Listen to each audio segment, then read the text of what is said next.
First and foremost, it's a holistic manual system of healthcare. Holistic system of healthcare. It was created and founded by Dr. Andrew Taylor Still. Where? Kirksville, Missouri. ASO, 1892. 1892 is when it all kind of got started officially. It's based on 4 fundamental principles, the ones that we've been kind of going over and over and over again. The person is a dynamic unit of function in all different levels of the things we've spoken about. Structure or form and function are interrelated at all levels. That is another way of looking at it, is form and function, or anatomy and physiology are interrelated at all levels.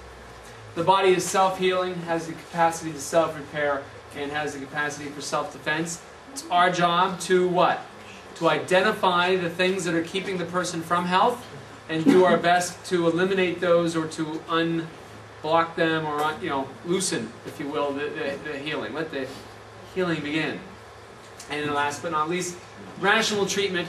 Rational treatment is that's the goal of anything that we want to do. We don't want to be just doing something because we have no idea why we're doing it. Right? That would be irrational treatment. We want to do something that makes sense. It's based upon these fundamental truths or fundamental principles. The diagnostic thought process. When somebody says osteopathic, the thing that clicks in your mind should be that it's holistic. And what clicks in your mind when you think of holistic is something that's vitalistic based. If you look at major systems of health care and processes throughout the world, whether it be traditional Chinese medicine, Ayurvedic medicine, homeopathy, osteopathy, naturopathy, they're all working on the concept that the body as a person is vitalistic, and that there's an innate health that's trying to express itself, but due to various imbalances, it's unable to do so. All right? That's vitalistic. That's the process of thought that we're using. We use the idea that we're dealing with a biopsychosocial model, that we're not just an entity in of ourselves, but we have interactions with our environment. And there's a psychological component to everything, okay? Which has to do with the unit. We are looking for health. There's an old saying that anybody can find disease, try to find a health instead. Again, the innate healing reparative mechanisms are from within the person. It's our job to try to find out what's keeping that. What are the blockages? What are the obstructions, if you will, to that health? But we don't know if there's an obstruction if we can't find the health itself. Right? So we're trying to allow people to achieve wellness, or achieve an improvement in overall health state. We're not making them better. We're simply to try to act as a facilitator for them getting better. We look for disease, and in the disease that we're looking for essentially are somatic dysfunctions. That's our guide to let us know that we're in fact observing things that are imbalanced. And we usually say that that's the art, if you will, of making the diagnosis, asymmetries, restrictions, alterations of movement, tissue texture changes. The subjective one, which is, the complaint, is often a complaint of tenderness or some sort of sensorial change. You don't feel well a certain way, or it hurts here, that kind of thing. That's what we're looking for. We look for the dis-ease by finding the somatic dysfunction, and we let that guide us back through our osteopathic education to find the health of the person, and then set the health free, let it come out from its trap. The treatment thought process is to bring the person into balance.